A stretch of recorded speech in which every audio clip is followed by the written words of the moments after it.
اعوذ باللہ من الشیطان الرجیم بسم اللہ الرحمن الرحیم رب اشرح لی صدری ویسر لی امری واحلل عقدۃ من لسانی یفقہوا قولی۔ السلام علیکم۔ سورہ کوثر۔ سورہ کوثر مکی صورت ہے اور اس میں 3 آیات ہیں۔ یہ سورہ نمبر کے حساب سے 108 ہے اور 30ویں یعنی اما پارے میں ہے۔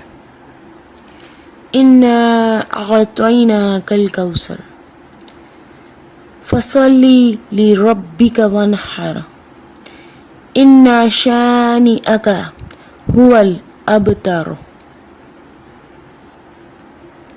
اے نبی، ہم نے آپ کو خیر کثیر عطا کیا، یعنی ہم نے آپ کو بہت کچھ دیا ہے۔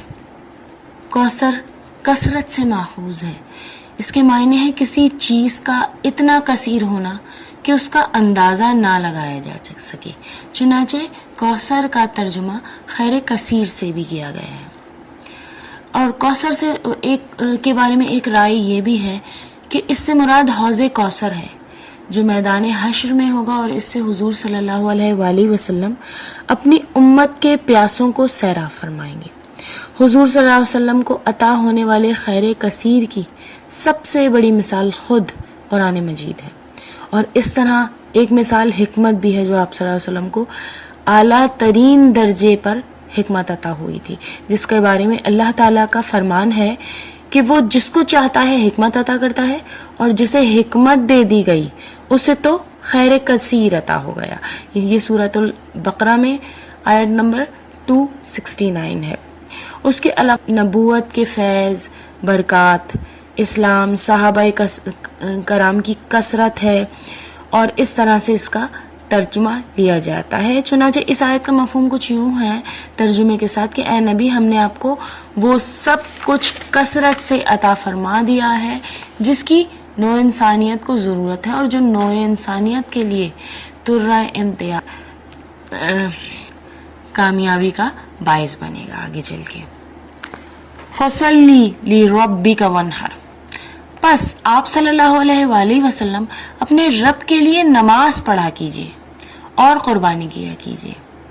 اس آیت میں ان 2 چیزوں کا ذکر ہے، جو وہ 2 احکام جو ہم عید الاضحیٰ کے دن کرتے ہیں، یعنی عید الاضحیٰ کے دن پہلے مسلمان نماز پڑھتے ہیں، پھر جانور اللہ کی راہ میں قربان کرتے ہیں حضرت ابراہیم علیہ السلام کی سنت پر عمل پیرا ہوتے ہوئے۔ اِنَّ شَانِئَكَ هُوَ الْأَبْتَرُ، یقیناً آپ صلی اللہ علیہ وآلہ وسلم کا دشمن ہی جڑ کٹا ہوگا۔ ابتر کے معنی ہے، ابتر عرب میں کسی دم کٹے ہوئے جانور کو کہتے تھے، یعنی کسی چیز کو کاٹ دینا، اسے منقطع کر دینا وہاں سے۔ اور عرف عامی اس سے ایک ایسا آدمی مراد لیا جاتا ہے جس کی نرینہ اولاد نہ ہو، جس کی نسل آگے چلنے کا کوئی امکان ہی نہ ہو۔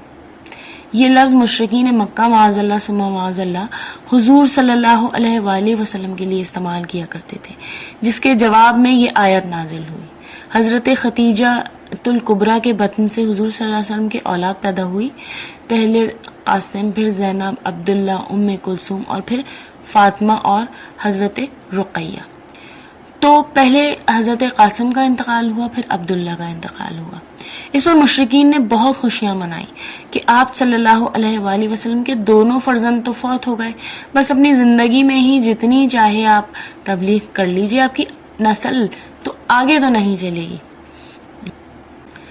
معاذ اللہ ثم معاذ اللہ۔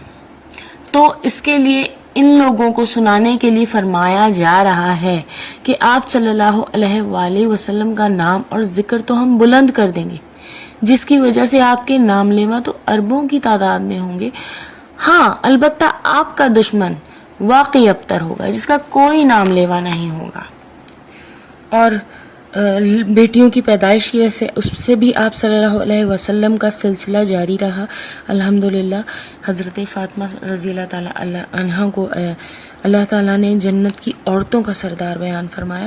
اسی طرح آپ صلی اللہ علیہ وسلم کی امت بھی آپ کی اولاد کے معنی میں ہی آتی ہے، کیونکہ اکثر جگہوں پر قرآن مجید میں ہی نبی کو امت کا سردار بھی کہا گیا ہے، اور نبی کو امت کے باپ کے طور پر بھی منسوب کیا گیا ہے، اور آپ کی جو امت ہے اس کی کثرت پر آپ صلی اللہ علیہ وآلہ وسلم قیامت والے دن فخر کریں گے۔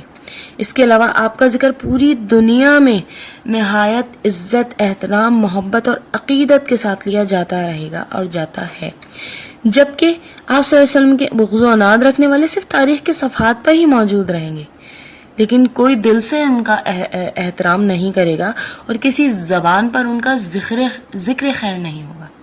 کیونکہ آج بھی ہم جب مشرکین مکہ کا یا اہل عرب کا ذکر کرتے ہیں، ان لوگوں کا جنہوں نے آپ صلی اللہ علیہ وسلم کی مخالفت کی، تو ہم اسے کنڈیم ہی کرتے ہیں، دل میں ہم اس کا برے انداز میں ہی ذکر کرتے ہیں۔ تو یہ نبی، اور جب ہم اپنے نبی کا ذکر کرتے ہیں تو الحمدللہ ہم نہایت عزت اور محبت کے ساتھ کرتے ہیں۔ اللہم صلی علی سیدنا و مولانا محمد وبارک وسلم علیہ۔ اللہ ہمیں قرآن پاک کو پڑھنے، سمجھنے، غور و فکر کرنے اور اس پر عمل کرنے کی توفیق عطا فرمائے، آمین ثم آمین۔ صدق اللہ العظیم۔ ربنا تقبل منا انک انت السمیع العلیم۔ السلام علیکم ورحمۃ اللہ وبرکاتہ۔